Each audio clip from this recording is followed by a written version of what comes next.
পটল তো আপনারা অনেক রকম ভাবেই বানিয়ে খেয়েছেন। তো এইভাবে একবার বানিয়ে খেয়ে দেখবেন, সত্যি খুব ভালো লাগবে। এই গরমের দিনে মাছ মাংস যখন খেতে না ভালো লাগবে, তখন এইভাবে একটু বানিয়ে নেবেন। খুব কম সময়ে তো হয়ে যাচ্ছে, খুব কম উপকরণে। তো করে খেয়ে দেখবেন, আশা করছি খুবই ভালো লাগবে। আজ আমি বানাবো পটল পোস্ত ঝাল। এটা খুব কম সময়ে, কম উপকরণে এবং খুব কম সহজেই রান্না করা যাবে এটা। তার জন্য আমি এখানে 8টা পটল নিয়েছি। এই পটলগুলো এবারে কেটে নেব। এইভাবে ছেঁচে নেব পটলগুলোকে আস্তে আস্তে। এইভাবে পটলগুলো ছেঁচে নেব।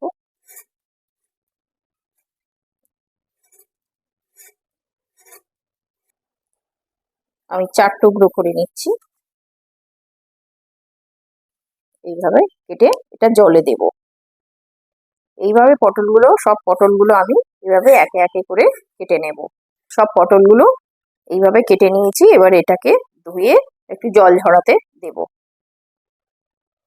পটল সর্ষের জন্য এই 2 চামচ পোস্ত নিয়েছি, আর একটু সাদা সর্ষে, একটু কালো সর্ষে খুব অল্প পরিমাণে নিয়েছি। এটাকে আমি শিলে বেটে নেব। আর 2টো কাঁচা লঙ্কা নিয়েছি। এটাকে একসাথে করে আমি শিলে বেটে নেব। আপনারা মিক্সিতে বেটে নিতে পারেন।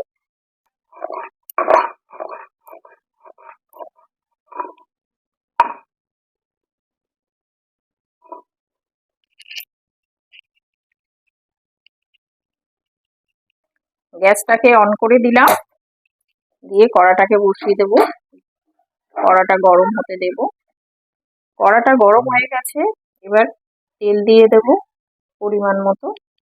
এখানে খুব কম তেলেই করব, কম তেলেই কম সময়ে হবে। তেলটা গরম হয়ে গেছে। এবার এতে একটু কালো জিরে দিয়ে দিচ্ছি, আর একটা শুকনো লঙ্কা এইভাবে ভেঙে দিয়ে দিচ্ছি। দিয়ে একটু নাড়িয়ে দিচ্ছি। এটা ভাজা গন্ধটা একটু বেরোবে।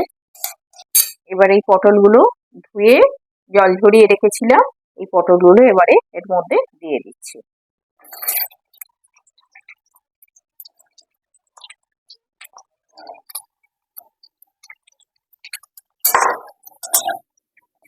এরকম হালকা ভাবে একটু করে ভাজবো, খুব বেশি ভাজবো না, কিন্তু একটু ঢাকা দিয়ে দিয়ে ভাজলে কি হয়, পটলটা তাড়াতাড়ি নরম হয়ে যাবে, তাড়াতাড়ি রান্নাটা হয়ে যাবে। তাই জন্য একটু মাঝখানে একটু ঢাকা দিয়ে দিচ্ছি, আবার একটু পরে নেড়ে দেবো এটাকে। এই হালকা ভাজা হয়ে গেছে, দেখুন কি সুন্দর নরম হয়ে গেছে। তো এবারে এর মধ্যে আমি লবণটা দিয়ে দেবো। এবার সব একে একে সব মশলাগুলো দিয়ে দেবো। আচ্ছা, পরিমাণ মতো লবণটা দিয়ে দিলাম। আর জিরে গুঁড়োটা খুব সামান্য, একদম এই হাফ ইঞ্চিরও মানে হাফ চামচেরও কম, খুব সামান্য জিরে গুঁড়ো দিলাম। আর এই হলুদ গুঁড়োটাও খুব সামান্য, একটু সাদা সাদা হবে, তাই জন্য একটু সামান্য হলুদ গুঁড়ো আমি দিলাম। একটু কালার হবে বলে আমি একটুখানি এটা কালারের জন্য মানে রঙের জন্য একটু লাল লঙ্কার গুঁড়ো দিচ্ছি। এতে কিন্তু ঝাল হবে না, ঝালের জন্য আমি তো কাঁচা লঙ্কা দিয়েছি। তো আপনারা আপনাদের ঝাল অনুযায়ী দেবেন, যেমন ঝাল পছন্দ করেন। এবারে এই যে বাটা মশলাটা, যেটা আমি বাটলাম সর্ষে পোস্ত আর কাঁচা লঙ্কা, সেটা এর মধ্যে দিয়ে দেবো। এর মধ্যে দিয়ে এইরকম ভাবে একটু নাড়াচাড়া করবো। নাড়াচাড়া করে এর মধ্যে একটুখানি সামান্য একটু মিষ্টি দিচ্ছি, যেহেতু এটা নিরামিষ রান্না, একটু মিষ্টি হলে ভালো লাগে, তাই জন্য একটু খুব সামান্য একটুখানি চিনি দিয়ে দিলাম। একটু মিষ্টি মিষ্টি হবে এই রান্নাটা। এটা নিরামিষ রান্না।